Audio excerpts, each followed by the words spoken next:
Hello friends, आप देख रहे हैं आपका चैनल शेयर बाजार विद आयुष और बात करेंगे इस वीडियो में अडानी ग्रीन के ऊपर।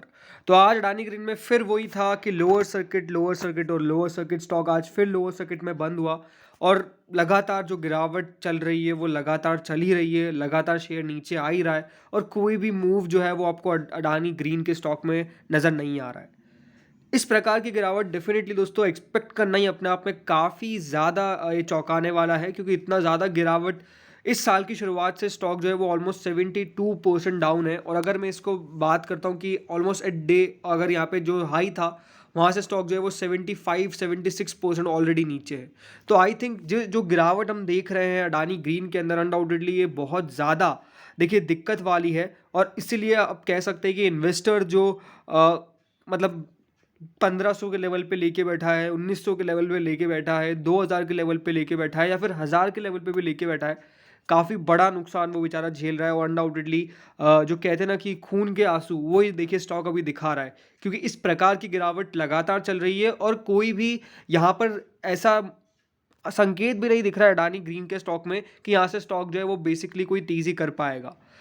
देखिए, याद होगा आपको हिंडनबर्ग की रिपोर्ट निकल के आई थी 24 को, और उसके बाद जो स्टॉक में गिरावट चालू हुई वो अपने आप में काफ़ी बड़ी है। लेकिन एक बात आपने नोटिस करी हो या फिर नहीं करी हो, आपको मैं बता देता हूँ। हिंडनबर्ग ने कहा था 85% का फॉल जो है वो स्टॉक्स में आ जाएगा, 85% तक की डाउन साइड उनको दिखती है। और बेसिकली स्टॉक जब से हिंडनबर्ग की रिपोर्ट निकल के आई है तब से 70% से ज़्यादा गिर चुका है। तो ये कह सकते हैं कि हिंडनबर्ग की ऑलमोस्ट जो टारगेट्स थे वो तो बिल्कुल अचीव होते हुए देखने को मिल रहे हैं। जो उन्होंने कहा था कि स्टॉक में आपको 85% का डाउन साइड नजर आता है, वो डेफिनेटली दोस्तों हमको नजर आ रहा है, क्योंकि पिछले एक महीने के अंदर शेयर जो है वो ऑलमोस्ट 74% गिर चुका है। और अगर आप हिंडनबर्ग के डे से काउंट करेंगे तो वो स्टॉक डेफिनेटली 73-74% गिर गया है। तो अब यहाँ से ऐसा लगता है कि देखिए चीज़ें जो है वो बिल्कुल सुधरती हुई तो नज़र नहीं आ रही है, बट ये है कि हिंडनबर्ग के 85% की टारगेट के करीब जो है वो ऑलरेडी स्टॉक आपको जाना चालू करता हुआ नज़र आ रहा है। तो ये अपने आप में देखिए बहुत बड़ी दिक्कत वाली बात है, क्योंकि स्टॉक के अंदर कोई भी यहाँ पर आपको संकेत ऐसा नज़र नहीं आ रहा है कि यहाँ से स्टॉक में तेज़ी बनेगी। अब देखिए गिरावट के पीछे का कारण क्या है, ये दोस्तों आपको समझना बहुत इंपॉर्टेंट है। अनडाउटेडली एक कारण तो हिंडनबर्ग है ही है, जिसके कारण जो स्टॉक है वो आपको इतना नीचे आता हुआ नजर आया। लेकिन दूसरा कारण क्या है दोस्तों? दूसरा कारण है ईएसजी। ईएसजी इनको नहीं पता है, ये बात ध्यान रखिएगा। आपको याद होगा अडानी ग्रुप को बेसिकली डाउ जोन्स के सस्टेनेबिलिटी इंडेक्स से निकाला गया। सस्टेनेबिलिटी इंडेक्स होता क्या है दोस्तों? सस्टेनेबिलिटी इंडेक्स में वो स्टॉक्स आते हैं जो बेसिकली एनवायरमेंटल फ्रेंडली है। एनवायरमेंटल फ्रेंडली कैसे? जो भी आपको पता ही है कि देखिए कोल को किस तरह से हटाना है, कार्बन्स को कैसे हटाना है, उसके लिए बेसिकली एक पूरा एक ईएसजी पोर्टफोलियो बना। ईएसजी पोर्टफोलियो में वो स्टॉक्स आते थे जो डेफिनेटली एनवायरनमेंट के प्रति जागरूक करते थे, और एनवायरनमेंट के लिए यहाँ पर वो पोर्टफोलियो क्रिएट किया गया था जिसमें वो कंपनीज डाली गई थी। अब हुआ क्या था कि डाउ जोन्स के सस्टेनेबिलिटी इंडेक्स से अडानी ग्रीन को निकाला गया। अडानी ग्रीन को निकालने का मतलब ही ये था कि जो वो ईएसजी के थ्रू पैसा आता था अडानी ग्रुप के अंदर, वो बेसिकली आना खत्म हो गया और बेसिकली वहां से स्टॉक में सेलिंग स्टार्ट हो गई। और बेसिकली वो ईएसजी का पोर्टफोलियो से निकलना ही अपने आप में दिक्कत था, बिकॉज ये बात ध्यान रखिएगा, जो नॉर्वे का लार्जेस्ट फंड है केएलपी, उन्होंने पहले ही कहा था कि हमने अपनी सारी होल्डिंग्स अडानी ग्रीन एनर्जी से निकाल दिए, डंप कर दिए। सो ये अपने आप में एक बहुत बड़ा इनके लिए सेटबैक था, क्योंकि ये जो है वो सारे ईएसजी कंप्लायंस कंपनीज है। ठीक है, ये बात अब अपने आप में समझना बहुत इंपॉर्टेंट है। इसीलिए आपको देखने को मिलेगा जो अडानी ग्रीन है वो बेसिकली अभी लगातार गिर रहा है।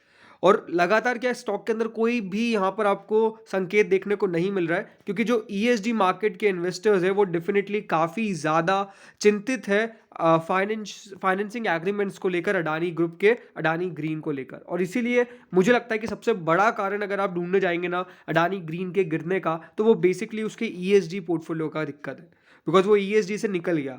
और दूसरी दिक्कत क्या थी कि ये लोग अडानी ग्रुप जो है वो बेसिकली कोल माइन ऑस्ट्रेलिया के अंदर चला रखी है इनकी, ठीक है। और वैसे भी याद रखिएगा कि अडानी ग्रुप जो है वो बेसिकली कोल में है, लेकिन वो ग्रीन एनर्जी में भी था। तो आई थिंक बेसिकली एक मार्केट में ये भी था कि एक तरफ तो आप कोल को इतना ज़्यादा निकाल रहे हैं, दूसरी तरफ आप ग्रीन के अंदर पैसा डाल रहे हैं, तो आप कौन सी साइड है, ये भी बेसिकली बहुत बड़ा क्वेश्चन था। तो आई थिंक मुझे लगता है कि एक कारण वो भी था, यहाँ पर पॉल्यूटिंग जो एक्टिविटीज़ है उसको रोकने के लिए ईएसजी पोर्टफोलियो क्रिएट किया। बट अगर आप अडानी ग्रुप का देखेंगे तो कोल में भी उनका हाथ है, ग्रीन में भी उनका हाथ है, तो एक से निकलना था और वो बेसिकली निकाल दिया गया जो था ईएसजी पोर्टफोलियो। और याद रखिएगा अभी ईएसजी पोर्टफोलियो के अंदर बहुत पैसा आता है, ऐसा नहीं कि छोटा मोटा पोर्टफोलियो ही है, बहुत पैसा आता है। और वही दोस्तों यहाँ पे दिख रहा है, यहाँ पे क्या है, KLPS black listed coal from its portfolio, any indirect financing of the Carmichael port project would represent a breach of our commitment, ये बेसिकली कहा गया था। और साफ साफ कि यहाँ पर अडानी ग्रुप जो है वो ऑस्ट्रेलिया के अंदर अपनी कोल माइनिंग चला रहा है, तो ये अनडाउटेडली एक ब्रीच ऑफ कॉन्ट्रैक्ट था, इसीलिए कह सकते हैं कि बेसिकली इनको निकाला भी गया। तो ये डेफिनेटली अपने आप में एक बहुत बड़ा सेटबैक था और ये अडानी ग्रीन के ऊपर आपको अभी तक उसका जो इम्पैक्ट है वो बेसिकली छोड़ता हुआ नजर आ रहा है। तो ये बात आपको समझना बहुत इंपॉर्टेंट है कि अगर अडानी ग्रीन गिर रहा है तो उसके पीछे का सबसे बड़ा कारण क्या है, वो है दोस्तों इसके ईएसजी पोर्टफोलियो से निकलना। ईएसजी से निकलना इनके लिए बहुत बड़ा यहाँ पर कह सकते हैं कि सिरदर्द साबित हो गया और इन्वेस्टर्स जो है वो बिल्कुल यहाँ पर फंस चुके हैं, ये अब नज़र भी आ रहा है। बिकॉज ना बेच पा रहे हैं, ये भी अपना आप में एक है ना कि चलिए कम से कम नुकसान जो हो रहा है वो हो रहा है, कम से कम बेच के निकल तो जाए, बट कोई बायर ही नहीं है सामने, तो किसको बेचे, ये भी तो है। तो ये अपने आप में बहुत बड़ा टॉपिक ऑफ डिस्कशन हम कह सकते हैं। बिकॉज जो स्टॉक लग रहा था कि फ्यूचर स्टॉक होगा, अनबिलीवेबल रिटर्न्स देगा, दिए भी सही, बट डेफिनेटली वो रिटर्न्स ऐसा लग रहा है कि अब मार्केट रियलिटी पे लेके आ रहा है। और जिस तरह से स्टॉक पिट रहा है कहीं भी दिखता नहीं कि स्टॉक कहाँ पे जाके रुकेगा, ये अपने आप में एक बहुत बड़ा क्वेश्चन अभी खड़ा हो चुका है।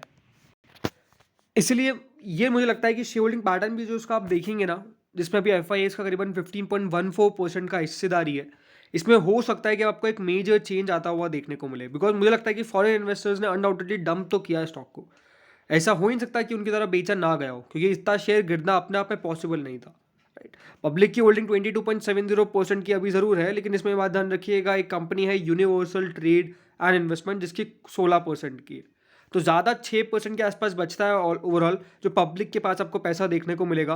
बट कितना आप देखते हैं कि स्टॉक यहाँ पे गिरता है, वो अनडाउटेडली बहुत बड़ा गिर रहा है, वो तो है ही क्वेश्चन। लेकिन जो आगे चल के FIS का डेटा निकल के आएगा, यानी पूरी शेयर होल्डिंग पैटर्न का डेटा निकल के आएगा, आई थिंक वो बहुत सारी चीज़ें क्लियर करता हुआ नजर आएगा कि कितना कितना यहाँ पर बेचा गया है। बिकॉज इतना बेचने के बाद ही शेयर गिर सकता है।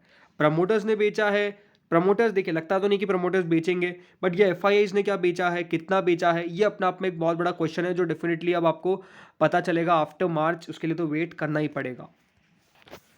अब एक क्वेश्चन जो पूछा जाता है कि करना क्या चाहिए इसमें, अब करना क्या चाहिए ये डेफिनेटली बताना अपने आप में काफ़ी दिक्कत वाली बात है। Because most of the likely क्या है कि कल भी लोअर सर्किट लगने वाला है, राइट। अब वेट करना पड़ेगा हमको कि कब यहाँ पर अपर सर्किट लगना चालू होगा, क्योंकि अब इतने अगर गिरावट हो गई है तो ये बात ध्यान रखिएगा जब भी लगेगा तो फिर अपर सर्किट लगेगा, अगर थोड़ी बहुत भी तेज़ी दिखेगी फिर वो थोड़ी देर अपर सर्किट लगेगा। बट अगेन जिस तरह से आपको पता ही कि अडानी एंटरप्राइजेस के साथ हुआ कि अभी स्टॉक को 2200 तक लेके चले गए 1000 रुपये से, अब फिर वो नीचे आ रहा है 1400-1300 रुपये के लेवल के आसपास आ चुका है। अगर आज एग्जैक्ट क्लोजिंग की बात करता हूँ तो करीबन अडानी एंटरप्राइजेस 1382 पे बंद हुआ है। इसका मतलब क्या है, इसका मतलब साफ साफ यही है कि स्टॉक के अंदर अगर वो तेज़ी आ भी जाती है तो वो शायद तक मुझे लगता है कि जस्ट एक छोटी सी शॉर्ट कवरिंग होगी, उसके बाद वापस से एक फ्रेश राउंड ऑफ सेलिंग हो सकता है। बट अभी वो फ्रेश राउंड ऑफ सेलिंग देखने के लिए भी थोड़ी बहुत बाइंग आनी तो इंपॉर्टेंट है, तो उसका वेट करना पड़ेगा। अब जिनके पास है वो क्या कर सकते हैं, बिकॉज बेचना भी उनके हाथ में नहीं है, ये भी तो दिक्कत है। तो आई थिंक अभी तो वेट एंड वॉच की स्थिति है, कोई रिकमेंडेशन किसी को भी नहीं है, जस्ट देखते हैं यहाँ पे स्टॉक में क्या होता है आगे चल के मूव। तो फ्रेंड इस वीडियो में इतना ही था। Thank you friends watching this video. आप भी बताइएगा कि आपको क्या लगता है, कमेंट सेक्शन में जरूर बताइएगा। चैनल को सब्सक्राइब नहीं किया, सब्सक्राइब जरूर कर लीजिएगा।